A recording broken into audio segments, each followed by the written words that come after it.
لائیں کہیں کہ ہمارا رب اللہ ہے، پھر اس پر جم جائیں۔ ان پر فرشتوں کا نزول ہوتا ہے، نہ کوئی غم کرو نہ خوف، خوشیاں مناؤ جنت کی جس کا تم سے وعدہ کیا گیا تھا۔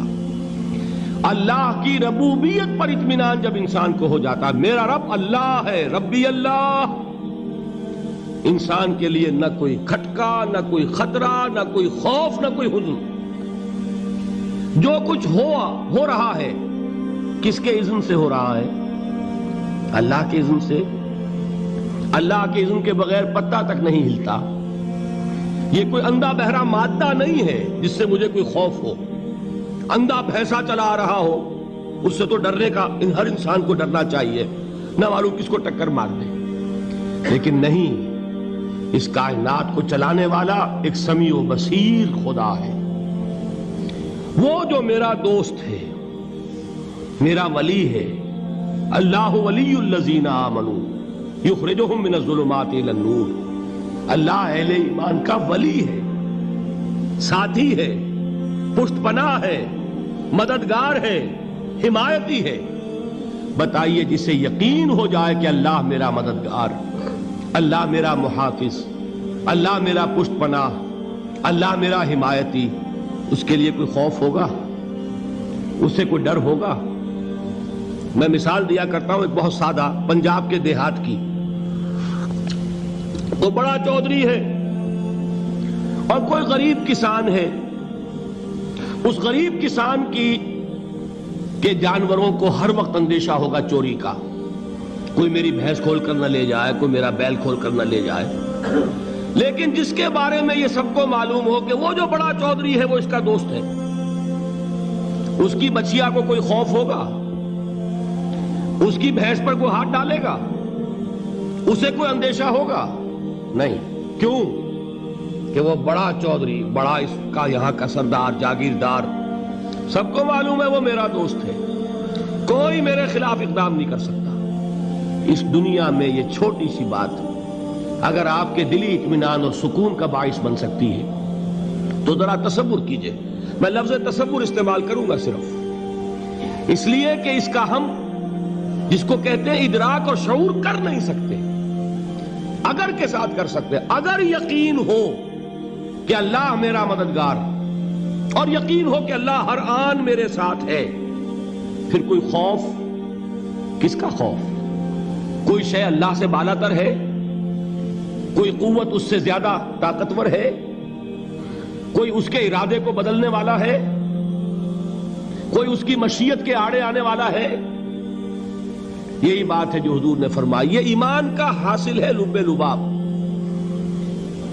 کہ دیکھو اچھی طرح اس بات کو ذہن نشین کر لو، اگر تمام انسان مل کر تمہیں کوئی نقصان پہنچانا چاہے نہیں پہنچا سکتے مگر جو کچھ اللہ نے لکھ دیا ہو، اور تمام انسان مل کر تمہیں کوئی نفع پہنچانا چاہیں نہیں پہنچا سکتے مگر وہ شے جو اللہ نے طے کر دی۔ آپ پھر میں کہوں گا ذرا طاری کیجئے، اسے فرض کیجئے، اسے سوچئے۔ اگر اس حدیث پر ہمارا دل ٹھکا ہوا ہو تو کسی سے ڈر ہوگا؟ یہ مجھے نقصان نہ پہنچا دے، یہ میری رپورٹ خراب نہ کر دے، یہ میری انکریمنٹ نہ رکوا دے، یہ میرا یہ نہ بگاڑ دے، یہ میرے یہ نقصان نہ پہنچا دے۔ اس کا ڈر، اس کا ڈر، اس کا خوف، اس کی خوشامد، اس کے لیے جا کر طرح طرح سے اپنی عزت نفس کو ذلیل کروانا اس کے سامنے، یہ سب کچھ کیوں کرتا ہے انسان؟ جب سمجھتا ہے کہ اس کے ہاتھ میں میرا کوئی نفع ہے، اس کے ہاتھ میں میرے لیے کوئی ضرر ہے، یہ مجھے کوئی غضب پہنچا سکتا ہے، یہ مجھے کوئی نقصان پہنچا سکتا ہے، یہ میرا کوئی کام بنا سکتا ہے، یہ میری کوئی ضرورت پوری کر سکتا ہے، اسی کا نام شرک ہے۔ جہاں آپ نے یہ سمجھا کہ غیر اللہ کے اندر کوئی طاقت موجود ہے وہی شرک ہے۔ بتوں سے تجھ کو امیدیں، خدا سے نومیدی، مجھے بتا تو صحیح اور کافری کیا ہے؟ شرک تو یہ ہے۔ جس پر بھی تمہیں یہ خیال ہے، کلمہ ہے یہ کلمہ سوم، لا حول ولا قوت الا باللہ، ذرا اس پر دل کو کبھی اگر آپ تصور کریں، پھر فرض کریں، دل ٹھک جائے اس پر، کوئی طاقت نہیں۔ یہی بات تھی جو شیخ عبد القادر جیلانی رحمۃ اللہ علیہ نے اپنی وصیت میں اپنے بچے سے کہی. 11ویں دینے والے ہیں، لیکن حضرت شیخ عبد القادر جیلانی کی وصیت اور تعلیمات کو کتنے لوگ ہیں تم جانتے ہو؟ یہ جن مقامات تک پہنچے ہیں وہ کس چیز کی بدولت پہنچے ہیں؟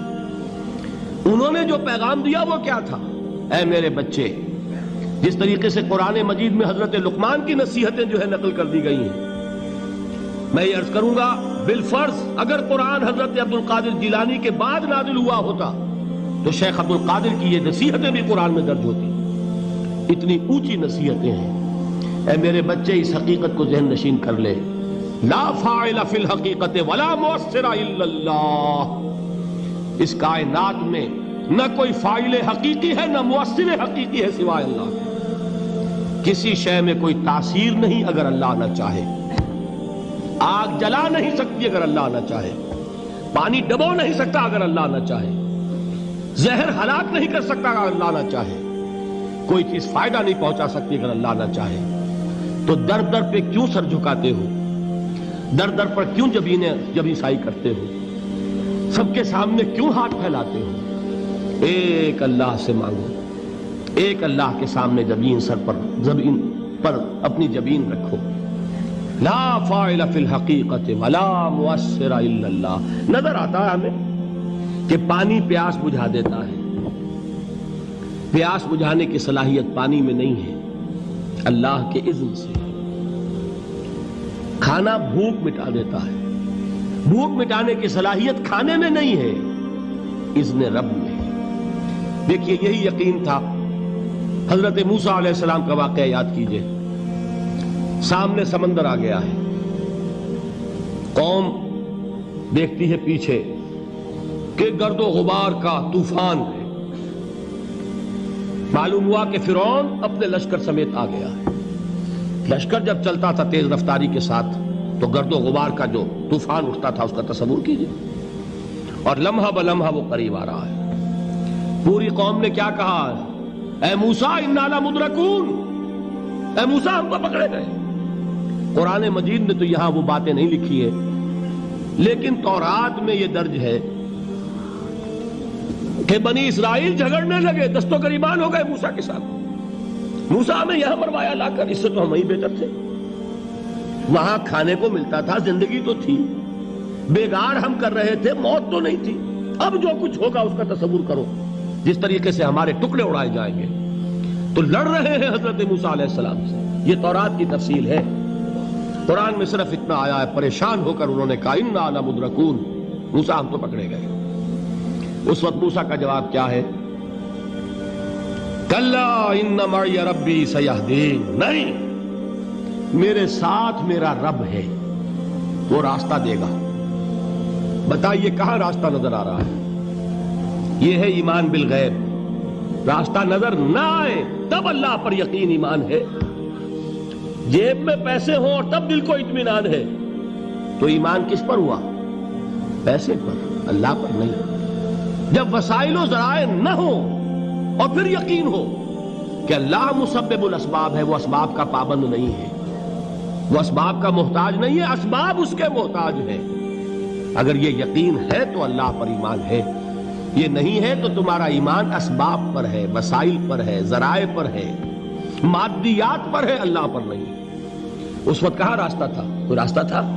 سمندر ہے اور ادھر سے لشکر آ گیا ہے. کلا ان معی ربی سیہدین. اب دیکھیے ایمان کہہ دینا آسان ہے، ہوا معکم اینما کنتم.